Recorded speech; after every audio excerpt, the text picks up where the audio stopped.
Bulletstorm! I'll tell you what, I'm loving this game. This is going to be a review in the gameplay and visual appeal of the game. And it's intended for those people out there looking and wondering if it's right for them. This is not a critique of the story, and this is a spoiler-free review, so you don't have to worry about losing any sense of surprise when it comes to the narrative. So let's get into it.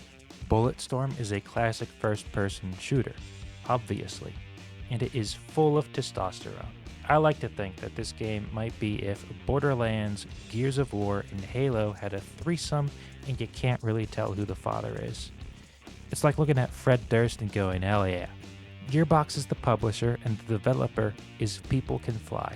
So that might explain the Borderlands feel, but nevertheless, if you like any of the other two games, you're going to like this one. Bulletstorm even has a graphic language and blood and gore warning when you first start the story, which tells you when this game was made. I'd say we have some even more gory games today compared to Bulletstorm. Cough cough Mortal Kombat. But it's really not that bad. The language, on the other hand, honestly, I swear like a sailor. So maybe it's just going through one ear and out the other, but it really didn't feel that bad. Hey! Identify yourself or I will open fire! Oh, listen, lady, please. We've been stuck here forever. Help us get an evac off-world. Yeah? Go fuck yourself! You shitpiles give chase, I will kill your dicks! What? What does that even mean? You're gonna kill my dick? Well, I'll kill your dick. How about that, huh? Speaking of dick-killing parties. So other than the outdated content warning, how does the game really play? Well, everything about this game feels like classic linear gaming. The kind of game we would play growing up. There's nothing overly complicated by the game, and everything comes naturally. Classic controls of the standard FPS, triggers to aim and shoot, reload, no jumping, so movement is really restricted to the shooting and focused on the combat, which I would expect from a game called Bulletstorm. The game has a pretty fun mechanic where you can kick enemies and they go into sort of a slow motion stasis effect, kind of like the stasis glove from Dead Space, so you can riddle them with bullets while they're mid-air.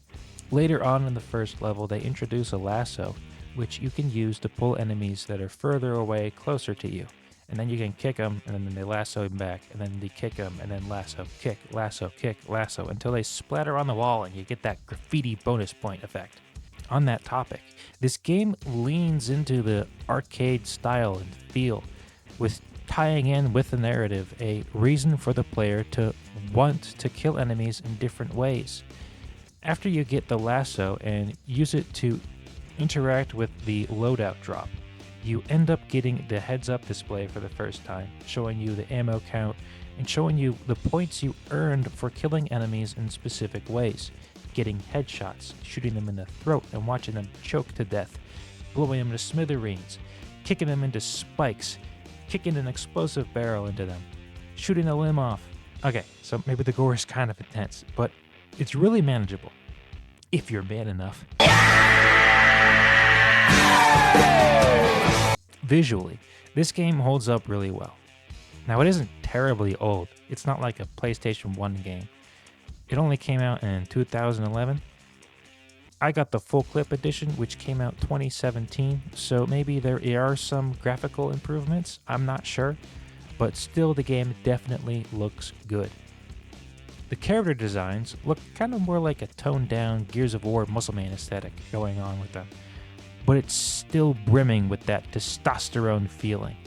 And specifically the intro level where you are fighting in the desert really reminds me of the original Borderlands environments with the jagged rock formations, which are still present in later editions. The voice acting is top-notch as well. The main character, Grayson Hunt, is played by Steve Bloom, which you may recognize as, well, everyone. He's played Wolverine, Tank Dempsey from Call of Duty, Sub-Zero and Baraka from Mortal Kombat, Wolverine, Snake Cop from Psychonauts 2, Wolverine, Brimstone from Valorant if you're too much of a loser to go play CSGO. Wolverine, Gunman George from Batman Arkham Underworld, Wolverine, Shoo and Sparky from the Box Trolls, Lego Wolverine, Spike Spiegel from Cowboy Bebop, and, you guessed it, Wolverine. Seriously though, he's a top-notch voice actor. You don't gotta worry about the voice acting. So back to the visual aspect. The guns feel very reminiscent of Gears of War guns. They aren't the same at all and function differently, but they have reminiscent silhouettes of each other. Speaking on gunplay, I played with the controller the whole time, but everything felt good. No overly snappy aim assist, sensitivity felt good, no complaints there. And all of the guns can be upgraded and unlock what is called a charge ability, where you hit the right bumper and the weapon charges its next shot, which does something different. The main weapon shoots a strong shot, which canonically is 100 bullets shot at once, killing most enemies in one hit. The pistol, on the other hand, shoots a flare which sends enemies flying into the air and exploding in a firework. Good times.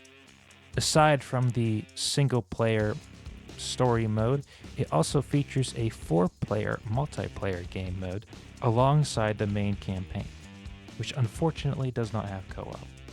You can actually look it up that during development they had co-op, but decided to opt out of it, saying it brought more competition than having fun making kick-ass combos. There was also DLC for Duke Nukem's Bulletstorm tour, which I didn't get, so I can't really give my opinion on that, nor have I ever played a Duke Nukem game before, so maybe we have to remedy that in the future. So we talked about how the game looks, we talked about how the game plays, we talked about a little bit about the history behind the game, how it was made, and I wouldn't be honest if I didn't try to give some criticism on the game. And to be honest, I really don't have a lot of critical criticism. And I want to explain why I feel that way. It's mostly because when I got this game, it wasn't a promise of being a new, groundbreaking, genre-defying game. It was kind of just a classic game. So I think that's kind of how you have to approach these older games and these games that may be coming out in the future. Like, I know that the developers of the Warhammer 40k Space Marine game, Saber Interactive, that came out in recent years, I know that the developer in an interview said he wanted to make it feel like a classic game that he played before. Like, he wanted it to feel like the original Space Marine games, which are linear level layout kind of games. You go through this area, through this specific path, and you complete tasks throughout that path. And that's kind of how this game was promised to me, how it was advertised to me. You are going to play as this character, and you are going to play through these levels in a linear way. The expectation of something being unique from other games was never really there. There was always a expectation of quality, of course, but there was no overpromised features given. So I think that really helped in my perception of this game, Bulletstorm. And I think that the main thing that you should try to do with this game is to have fun, to let loose, have cathartic, testosterone-filled, manly, gratuitous violence flowing through your veins. Just really have fun. And that's what I did with this game, and that's probably why I'm going to give it such a high score. So, out of 10, what do I score this game? I would give it an 8 out of 10. Now, I am deducting points because it isn't really groundbreaking, but I'm not deducting a lot of points because it never promised that groundbreaking feature. It's reminiscent of the games I described before, Halo, Borderlands, and Gears of War. But it isn't trying to be those games. It's trying to be itself, its own intellectual property. It has its own identity. And it definitely does a well job of just being cathartic, really. So if this game sounds fun to you, definitely try it out. I'm pretty sure I grew some hair on my chest while playing this game.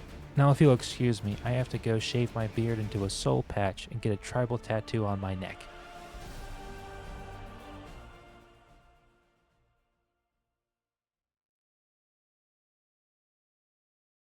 Okay, you may be wondering, what the fuck am I doing with my videos now? Especially when I kind of told people to keep their opinions to themselves. I know, I'm kind of a fucking hypocrite. But I figured if I really want to see more people play more games and open their horizons, I should at least attempt to get people exposed to the great games out there. And what better way than to actually review some older games? So I will be revisiting older games of my childhood from growing up, finding new games, and I'm going to keep reviewing them and try to put my spin on reviewing games, being from an art background and all. I have played a ton of games through my life, and I plan on playing even more games till I die. So out of most people out there, I think I have a little bit more credibility to give my opinion on games. Of course, these reviews are going to be my opinion, though. No review isn't one. So take it with a grain of salt that maybe you won't like what I do. I do tend to like things just for what they are. I'm also not going to put on a voice. I will be talking naturally, how I usually speak. I fucking hate it when I scroll past a video and some guy is trying to be obnoxious and overly energetic with his voice. Like, if I talk like this, more people will pay attention. Like, no, dude, fuck you. So I hope you liked the video, and I hope you play a new game someday.